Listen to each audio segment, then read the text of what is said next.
Hey guys, Rick Taylor with KSUSA. Today we're going to talk about how to set up your externally routed dropper seat post. And so first thing we'll do is go ahead and take the clamp off the top here. Before you remove your original seat and seat post, if you already had one on the bike, good way to make things easy for yourself for setting up your seat height is just make sure that you have good extension when you're pedaling with your seat post, and take a measurement from the center of your bottom bracket, over here, all the way up to where your saddle is. And so if this is our saddle here, we want to measure to the center of the seat rail here. So measure from the center of the crank to the center of the seat rail and record that measurement. That's going to be your seat height when it's fully extended, and that'll help us to set this up quickly for you. You won't have to fiddle around with adjusting the seat height. If you're building a new bike and putting the post on, you'll probably have to put it in and play around with the adjustment a little bit to get that spec, unless you go into a bike shop and have them fit you and give you that measurement. So just keep that in mind. The first thing we're going to do is we remove the clamp here just to make things easy. And we're going to take a little bit of fiber prep. We're going to put it on the mast of the post here. And we're going to go ahead and distribute that evenly around the post. Where these are laser etched for the logo and for the information, this is alloy. And so when it gets laser etched, you have a raw aluminum surface. And if you're putting it in a carbon post, carbon to aluminum can cause electrolysis and some surface corrosion or galvanic reaction. So make sure when you put that fiber prep on there that you put it all over that area that has the markings. That's going to prevent that from giving you some issues in the future. Okay, and so each time you do the servicing, if you replenish that, you'll never have a problem with the post getting stuck in your bike. Okay, so we're going to go ahead and this is a pretty loose fit here, the way this one's sliding in. So I'm just going to line the center of the seat clamp up going forward, and I'm just going to slightly tighten it.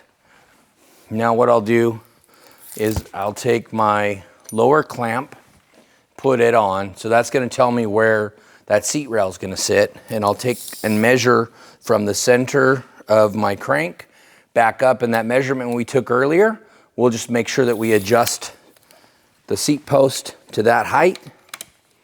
Okay, so we'll get it adjusted just right. Make sure that that's centered. And then using our torque wrench here, so this is one preset to a single torque value. You can get these at most bike shops, or you can just get a torque wrench from hardware store or auto parts store, but 4 Newton meters is what you want to torque this to.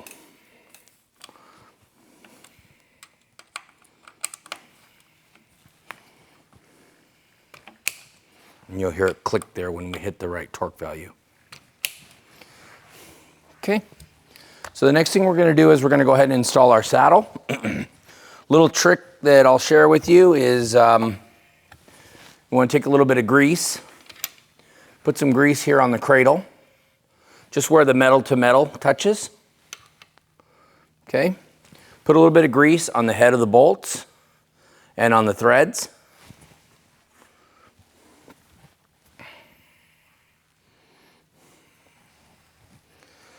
And like to put a little bit of grease on these cylindrical nuts where they're going to go into the clamp.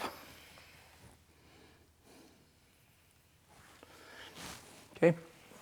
And then take a little bit more of your fiber prep, and you're just going to put a little bit into where the rails are going to make contact with the clamp. So I'll do it there. And I'm also going to do it here. So you don't want to put any of that fiber grip down where this is going to seat, because that needs to be able to rotate. But if you put it here, it just gives extra grip. Sometimes the saddle has a titanium or a really hard material here, and it's hard for alloy, anodized alloy, to get a grip. So that aids in that grip. Okay, if you look on your clamp, depending on which model you're installing, it may have an arrow. The arrow is going to point forward to the front of the bike. If it doesn't have an indicator, then you can put it on either way. So I'm going to put a bolt up through, put the top clamp on, and then I just put grease on the one side of these spherical nuts. So just make sure that you put the grease side down. And I'm just going to turn them 1 or 2 turns. And that's going to allow me a little extra play. So when I go to put I'll wipe this grease off my hands so we don't get it all over the saddle. That's going to give me some room that I can line the seat up and just drop it in just like that. Now I found that it's easiest when you tighten this, if you just pull forward and make sure that that cylindrical nut is dropped down into the little tray that it goes in. If you just push down a little bit and then tighten, that holds everything in place. It makes it really easy to get things to line up and tighten down. So I'll get it about where I think it's going to end up level. And then you can do the same thing with the other side. This side's a little harder because of the angle of the seat tube. Your wrench is a little bit closer, but just keep working at it and it'll go.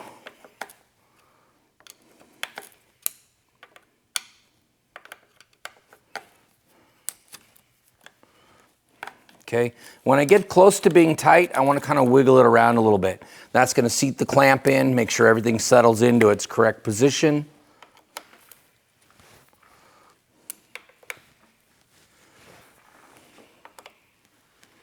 Okay, we're going to get those close to being tight.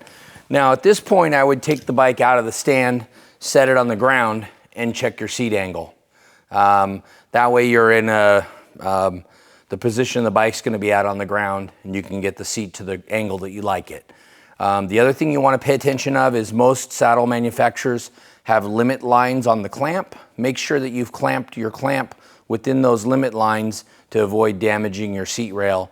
You just don't want to clamp outside of that range, okay?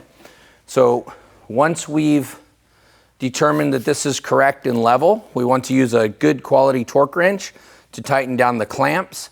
Depending on which model post you're working on, the clamp torque value is going to vary. So please take a look at the back or the side of your clamp, and it'll have the value laser etched there. So it's going to be, you know, it could be 8 or 10 or 12 Newton meters.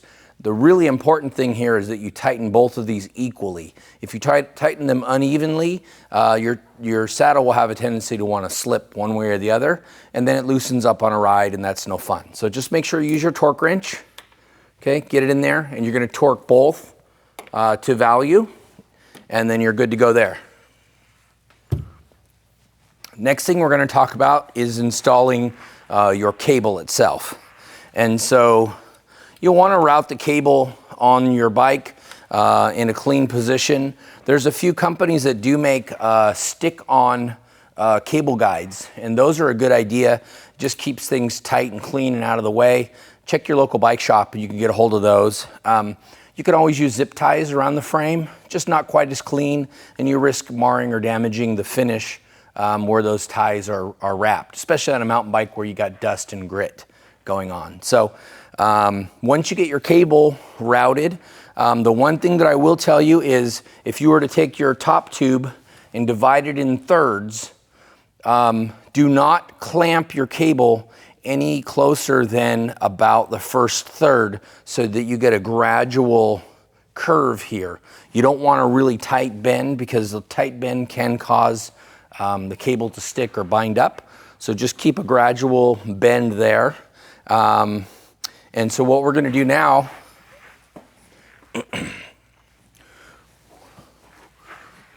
we're going to remove the plastic ferrule.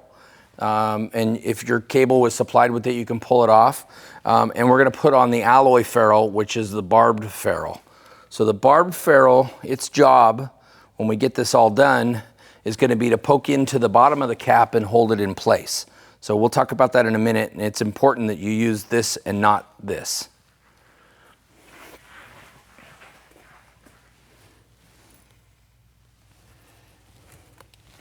Okay, the next little thing that I want to show you is we need to cut this cable to length. So I'm using a caliper here to mark it out. If you have a graduated ruler, you can do that too. But what we want to do is measure from the end of the ferrule. Make sure you pull the cable tight so there's no slack. And you want to measure 15 millimeters. Make a mark.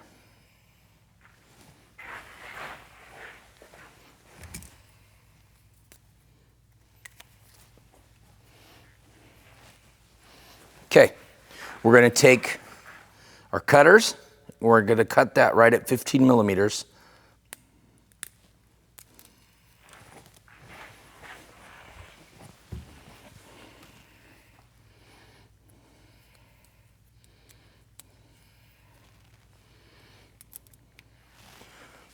Okay, now we're going to need a 2 and a 3 millimeter Allen.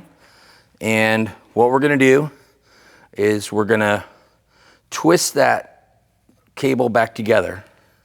Sometimes when you cut them, they have a tendency to kind of untwist or unwind. Okay, we're going to drop that in there.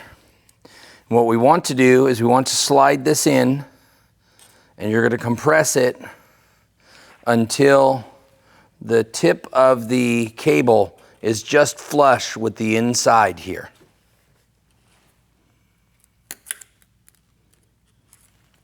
We'll tighten that down. Then you're going to put your 3 millimeter in one side of the claw, and you're going to put your 2 millimeter in the set screw, and you're going to tighten that down good. Okay?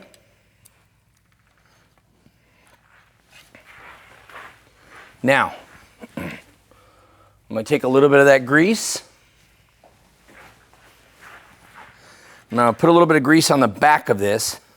So if you think of this as your hand, these fingers would be your palm curling forward, okay?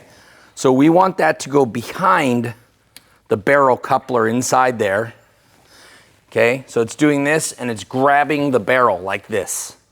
You don't want to put it on this way because it'll pop off and you'll lose the cap, okay? So then the next thing we'll do is we'll pull this assembly down. And I've got that ferrule off to the side. It's not in the groove yet. Okay, I still have a small amount of grease on my finger. I'm going to put it on that O-ring that's on the cap.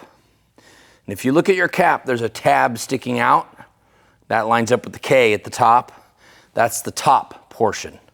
Okay, the bottom here where the S is has a small hole. So you're going to put this inside.